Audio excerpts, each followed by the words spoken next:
Okay, so we need to also know what the functions look like. So here is sine x, as you can see. Down the left-hand side, I've plotted all the other ones: arc sine cos, arc cos tan, arc tan. Now, when I put arc sine on, you'll see that it's only a short piece. You don't get the full function.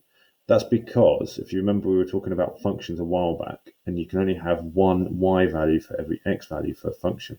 So it eliminates an awful lot of the graph, because otherwise what you'd find is actually the graph would then continue on and on and on like this, and you'd end up with multiple values for y for each value of x, which is no longer a function. Okay, so the inverse function is restricted because you can't have multiple values. Okay, the same goes for cos. So if we put cos on the graph and then we do arc cos, you'll see that it does that. Now, if you remember from GCSE, inverse functions are reflections in the line y equals x. So that's what's happened to these graphs here. You've actually just reflected in the line y equals x. But again, this one's restricted. Now, tan is the sort of exception to this in terms of that's what tan looks like. Now, I want you to think for a second, what's it going to look like if I reflect it in the line y equals x? Now, the line y equals x, let me plot that for you now.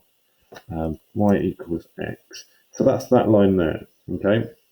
So anything above flips over and comes underneath, and there's an equal distance. So if you look what happens to arc tan now, you end up with this red line here, but there's only one of them again, okay? So all it's done is it's ignored all of these other repeats of tan x and just taken the first one and given you that reflected, and that will go on and on and on forever in the x direction, but for the y direction, it will max out, see?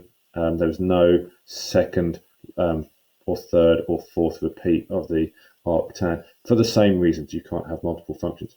You need to know what these look like. Now, whether you decide to use Desmos to plot these and then print them, cut them out, stick them in your book, or whether you decide to draw them yourself, that's entirely up to you.